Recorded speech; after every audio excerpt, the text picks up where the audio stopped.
So now that we know how much we need for our retirement, let's start planning for it. Let's look at all the possible options we have in order to invest our money for our retirement. And for that matter, all the ones that we studied previously, the fixed income assets, the equity assets, commodities, all the various avenues that we studied about, they can be used to plan for your retirement, to create a corpus for your retirement. And in addition to that, we have few other retirement specific avenues that you can use in order to create your corpus. Okay, so the first one is the National Pension System or the National Pension Scheme, a Government of India scheme that is aimed at helping people create a retirement corpus. It's a very simple way in which it works. I will take you through what are the various features and how could we go and open an NPS account.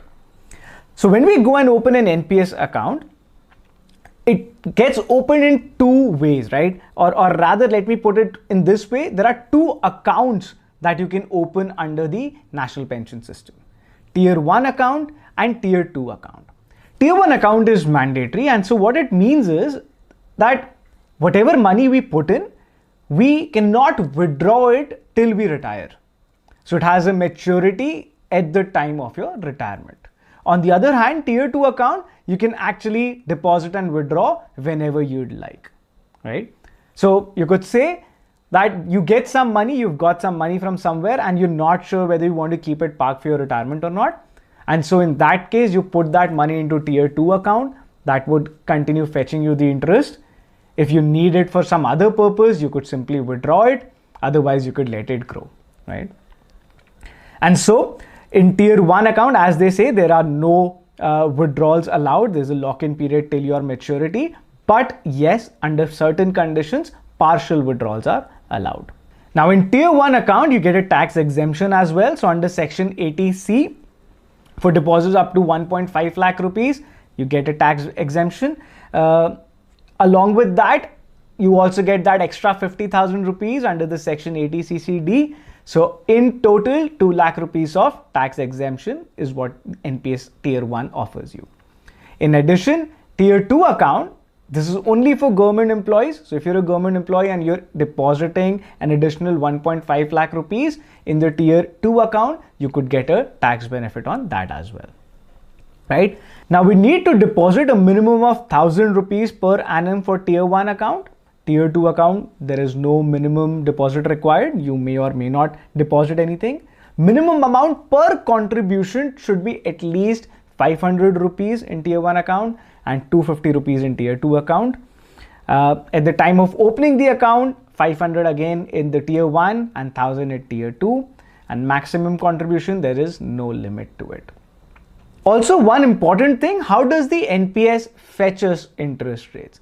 So just like in the mutual funds, investments are made into various asset classes.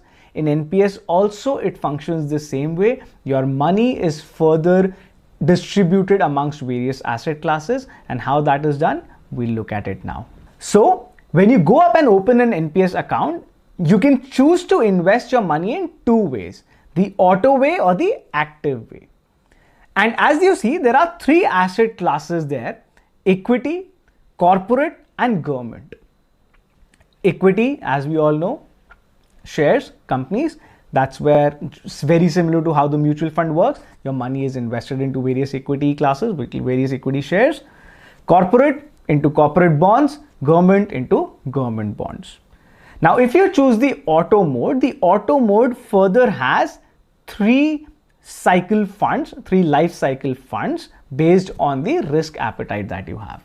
So here you see the first one is the moderate life cycle, second one is the aggressive life cycle, third is the conservative life cycle. What happens is in the moderate life cycle fund, as you see, up to 35 years of age. So once you've done this is the auto choice, right? Once you've chosen, let's say, an auto choice moderate life cycle fund, then whatever money you deposit in your NPS account, 50% of that money would go towards your equity classes, 30% would go towards your corporate, and 20% would go towards your government. Up to 35 years of age, this proportion has to be done, is actually done at the back end. You don't have to do anything. The fund manager is going to take care of this. From 35 years to 40 years, now since you're getting older in the age, so your risk appetite towards your retirement goal is becoming lower, right? And so as we go up, the equity portion, the equity exposure reduces from 50 to 40, 40 to 30, 30 to 20, so on and so forth, right? In fact, every year when you turn from 35 to 36, your equity exposure will go down from 50 to 48, 36 to 37, equity exposure will go down to 48% to 46%, so on and so forth. At the same time, your corporate bond exposure is going to also reduce from 30 to 25, 25 to 20, so on and so forth. And on the other hand, the government bond is going to increase. Why so? Because they are less risky, and whatever money you invest into that, you're going to get a fixed return. So all in all, this is how this is structured so that you could get the best flavor of each of the three asset classes. And since you have a moderate life cycle, since you have a moderate risk appetite, not too much of risk is taken there. The next is the aggressive life cycle fund. And as you see, it starts from 75% of exposure into equity. Up to 35 years, you have 75% exposure into equity, 10 into corporate, 15 into government. And then the equity keeps reducing, corporate grows a bit and then drops down again. And at the same time, the government bond keeps increasing.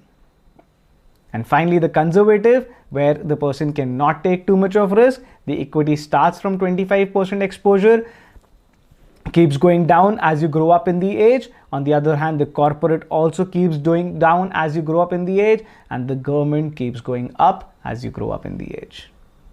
So this is the auto mode, where everything happens systematically. Once you've set it up, you don't have to do anything. You just have to choose this once in a year. And in fact, you don't have to choose this every year. Once you've done set, if you want to change it, you can do that once in a year. If you don't want any changes, you just set it for once, keep depositing money, and your money will keep getting distributed into each of these asset classes.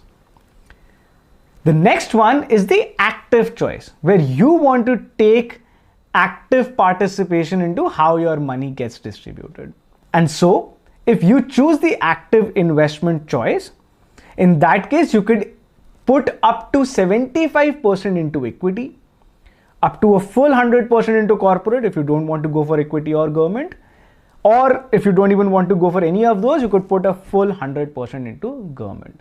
Equity has a maximum capping of 75. The government doesn't want you to take too much risk with your retirement corpus, and so they have that capping, right? And which means that every year this won't go up or come down automatically. You have to choose. If you don't choose, it will continue staying invested in this proportion, whatever you choose at the first go. However, there is a condition here. The maximum permissible amount under equities starts decreasing once you turn 50 years of age, right? So government has given you quite a relaxation. They won't keep us बहुत ज़्यादा भी नहीं. So इसलिए once you turn 50 years of age, till the time you turn 60, so from 50 to 60, your ratio, the equity exposure will come down in such a manner that once you're 60 years of age, your exposure, your equity exposure should not be more than 50%. Clear? As simple as that. So two choices, auto mode and active mode, whichever is convenient to you, you could actually go ahead and start your investments with that. Now what happens? What's the life cycle? As an individual, you go open up your NPS account, you choose a suitable asset allocation, you start contributing towards your NPS. Now at your retirement, once you turn 60 years of age, you've accumulated some amount. Let's say it's 1 crore rupees. Out of that 1 crore rupees, 60% of the amount you get there itself altogether. 60 lakh rupees you'll get at once once you turn 60 years of age. The remaining 40% will come to you as an annuity, as a pension. So you choose a plan according to how frequently you need that money, and then you start receiving pension on the remaining amount, remaining 40% of the amount. So that's how the NPS works. That's the life cycle. These are few of the pension fund managers: LIC, SBI, UTI, SDFC, ICICI, Kotak, Aditya Birla. Honestly, just like in mutual funds, we did the technical analysis. There's not much here to look about. You could just go with the one that you trust. You could Google out about the returns that each of these have generated over the period of time. Over the last few times, you could do a comparative analysis, and whichever is giving you the highest return, you could, simply go with that. So yes, that is all in all what your NPS is all about. And this definitely is one scheme that all of us must invest some portion of our money. And why do I say all of us? Is because it gives you that extra 50,000 rupees of tax benefit, of tax reduction. And at the same time, it's passively helping us create a corpus for our retirement. And that's all in all about the national pension system. We're now going to talk about two other avenues which help us passively create for our retirement, but they're not really retirement avenues. The first one being the Employee Provident Fund. Remember those initial days of our job when we were like, what is this? Why is my salary getting deducted every month, some 1200, 1300 rupees? Who is taking all of my money? I want more salary in hand. Remember? And that's when we don't realize that because of this one scheme, we are passively investing to create our retirement corpus. Well, that is the Employee Provident Fund. And trust me, ask your parents or ask anyone elder in the family. This is one scheme that has helped them create their retirement corpus without even knowing the need of having one. So how does an Employee Provident Fund work? In the EPF scheme, there are two sections, your employee contribution and your employer contribution. So let's say you're earning 1 lakh rupees of your basic plus your dearness allowance. 12% of this 1 lakh rupees gets deducted as an employee contribution and goes towards the Employee Provident Fund. So 12% of 1 lakh, 12,000 rupees would get debited and invested into the Employee Provident Fund.